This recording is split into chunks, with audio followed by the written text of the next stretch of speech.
Could do the Hrgovic fight as well, who's number one for the world title. But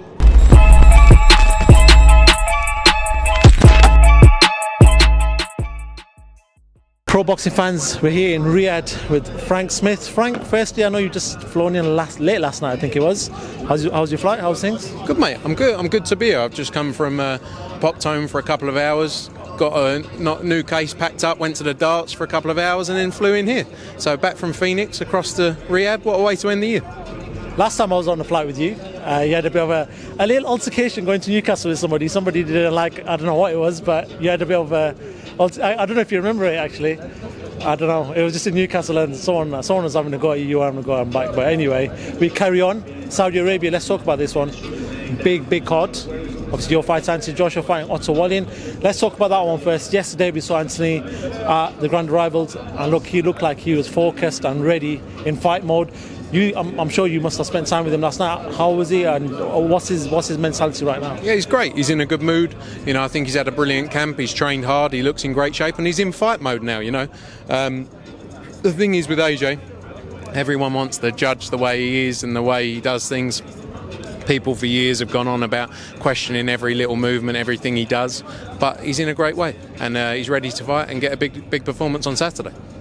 But do you understand why he does that? Because he's probably the poster boy of boxing for us for the last 10 years, and it's like a David Beckham, for example. Everything David Beckham did went under a microscope. Unfortunately for Anthony Joshua, it seems like it's the same thing. That's what you get for being the star of British boxing.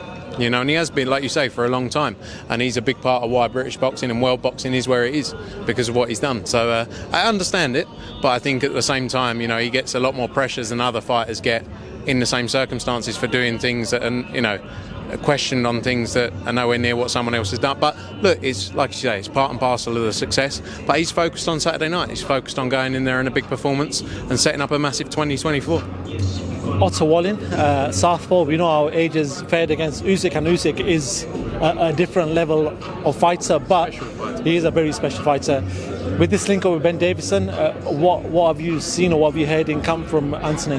That he's been in tremendous form. You know, he's got a great relationship with Ben Davidson, and I think he's been great all throughout camp, all throughout sparring. Looked brilliant, and they're ready to go. They're very confident. They feel happy, and that's the key thing. He has to have his trust with someone, and I think he's built a good relationship in quick time with Ben Davidson, which is good to see. Let's talk about also Deontay Wilder. Do you feel like that fight with Joseph Parker is a potential banana skin, or do you feel like Wilder should do the job on Saturday? I think Deontay Wilder should, but it's a great fight. You know, Deontay's had one round, I think, in 26 months, and Joseph's been very active, and Joseph's a brilliant boxer. He's only 31 years old. He's had an amazing career, but you know, I think the thing is with Deontay Wilder, as we always say, you've got to stay out of the way for 36 minutes against him. But I think we're in for a great fight in those two. Talk to me about this whole rumour that's coming out. March 9th is a date that's touted potentially for them to face each other, providing they win on Saturday night. How close are we to this fight happening, or we're not there yet? No, look, the focus is on Saturday night. We've done so much talking over the years about these fights, about making the Wilder fight. Like, let's focus on Saturday night, and if we can make it, we can make it, and it's great.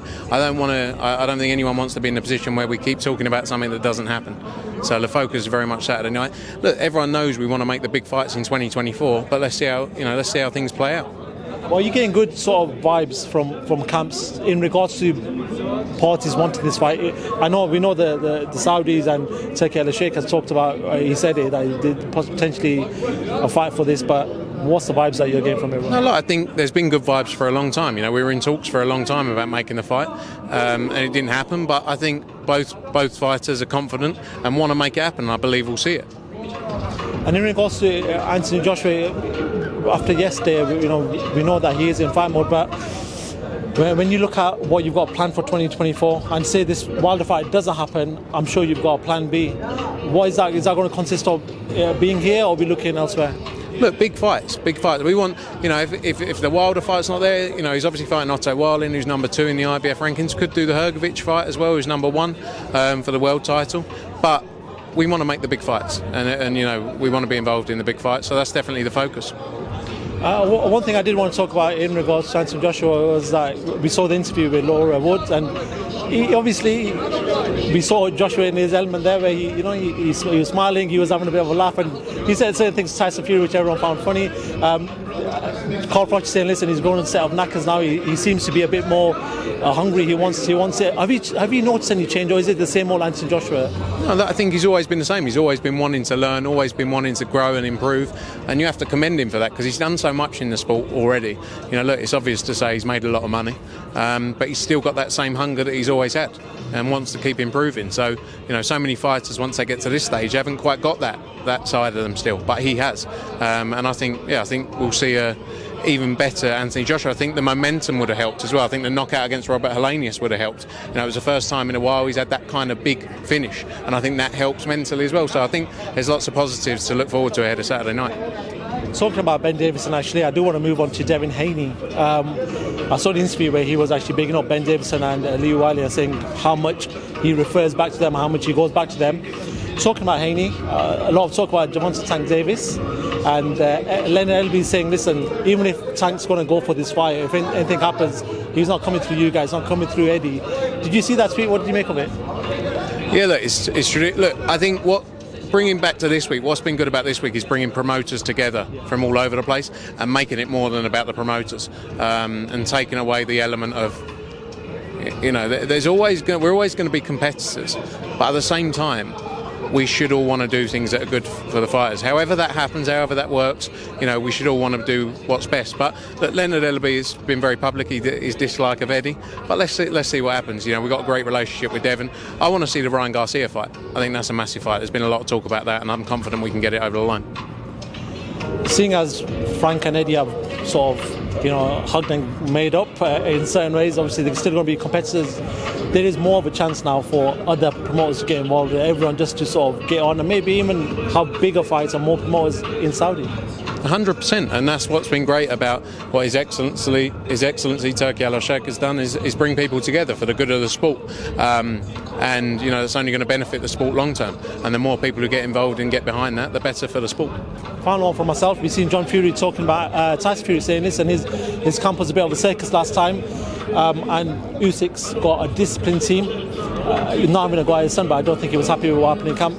How focused does Tyson Fury need to be with Alexander Usyk? The reason why I'm asking that question is you've seen Usyk over the couple of years, you've seen Anthony Joshua facing him twice, you know how disciplined he is, how professional he is. Talk to me about that one. Look, he's a special fighter. He's a tremendous fighter, Alexander Usyk. I think a lot of people talk about Tyson Fury, that performance against Ngannou. I think the reality of this sport is not every night is going to be your best performance. And unfortunately, unlike football, footballers go out 30, 38, 40 times a year, play a game and can come back better the next week. Boxers, you get to show it 2, maybe 3 times a year. And I just don't think you saw the best of Tyson Fury that night. Obviously, John Fury knows a lot more than anyone else about that camp, so you have to take his word for it. But I think on the night, all of them can beat each other on their best night. That's the reality of this sport, especially heavyweight boxing. Cool, Frank. Thank you so much for giving your time, and we'll catch you the rest of the week. Top man, thank you very much.